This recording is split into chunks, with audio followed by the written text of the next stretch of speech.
بغلان ولایت کې د یو لوی سوداګریز مرکز د جوړېدو چارې په چټکۍ سره روانې دي. د بغلان ولایت په مرکز پل خمري ښار کې د لوی سوداګریز مرکز د ښاروالۍ له لوري برکت اخلاص خصوصي ساختماني شرکت ته د 15 کلونو لپاره په قرارداد ورکړل شوی دی چې د پل خمري ښار په مهمه سیمه کې په شپږو پوړونو کې په اساسي توګه جوړیږي.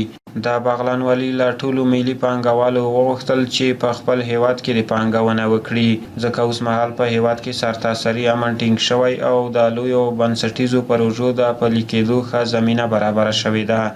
بغلان ولایت کې دلته موږ د فابریکې کن په نامه باندې فابریکه لرو چې هغه د جمهوریت په وخت کې غیر فعاله وه.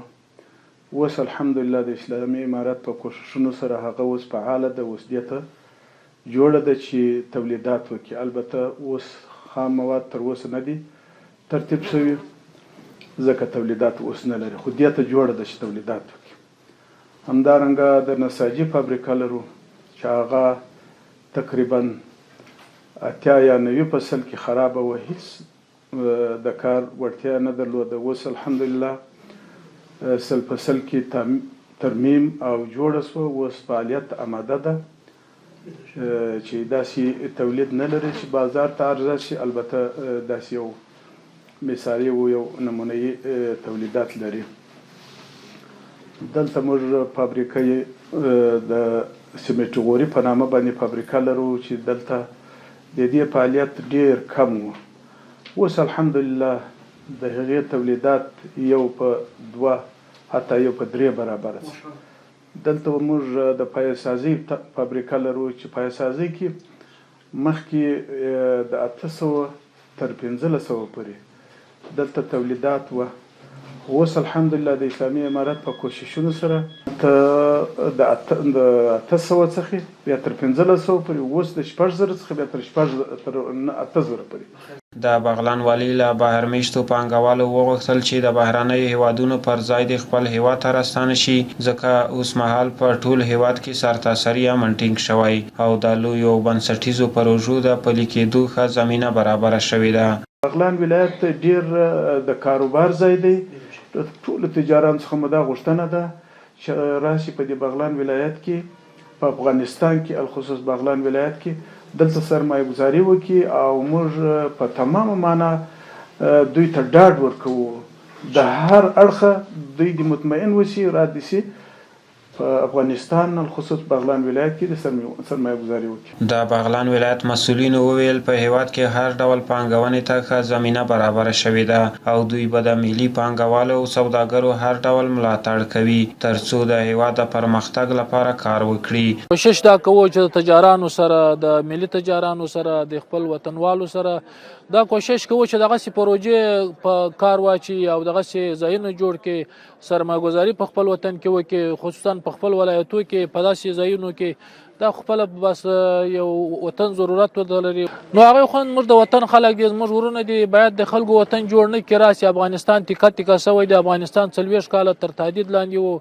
په دا 40 کاله کې ویرانی پکښې و، نو بعد خلک راسي په خارج کې دي، ورونه په هر ځای کې دي، راسي خپل په وطن کې سرمایه ګذاري وکړي، خپل په وطن کې شرکتونه جوړ کړي، فابریکې جوړې کړي او د وطن د دوی به هم نیکنامي وي، وطن به هم جوړ وي، د وطن غریبان به هم ټوله په کار وي او ټول مشکلات به د وطن حل شي.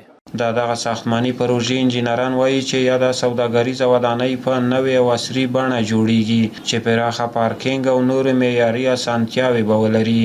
این پروژه یکی از پروژه های دولتی است که از طریق اداره محترم شارولی شهر پلخمری بعد از طی مراحل پروسه تدارکات کارش در مدت بیشتر از 8 ماه میشه که شروع شده و در محدوده 10,000 متر مربع زمین در 5 جنگ ساختمان‌های تجارتی در نظر گرفته شده که متشکل از بیشتر از 920 دکان است.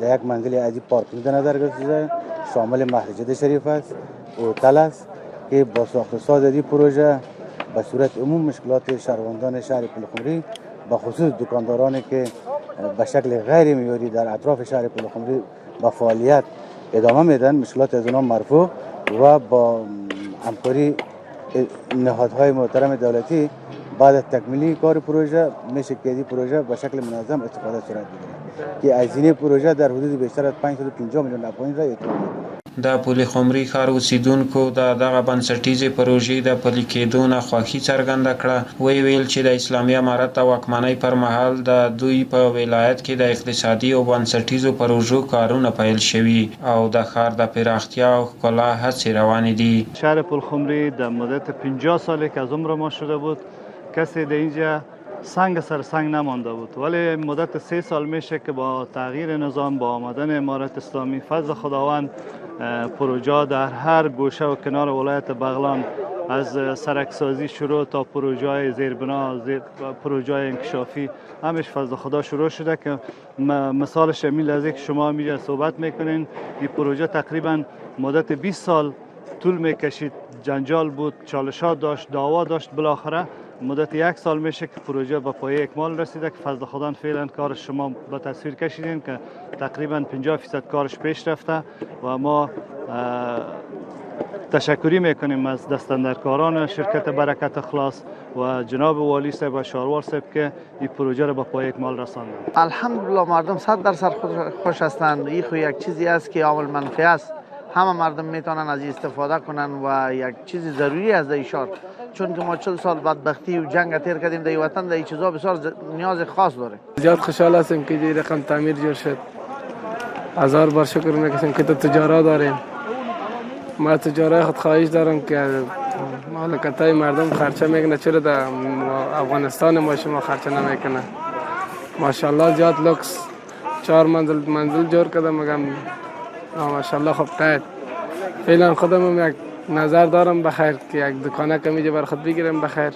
د دغه سوداګریز مرکز د جوړېدو د چارو اړوند شرکت مسؤلین وویل چې په دغه مارکیټ کې به د بانکونو نمایندګۍ، صرافۍ، زرګرۍ، جامې پلورنځي او نور بیلابیل کاروبارونه ترسره کیږي. مارکیت مرکز تجارتی شهر پل خمری که ملکیت اصلی شارولی ریاست شارولی ولایت بغلان می باشد با مساحت 10,000 متر مربع زمین که 5058 متر مربع آن زیر ساخت می باشد و متباقی از اون ساحات سبز، ساحات پارکینگ، ساحات خدماتی می باشد.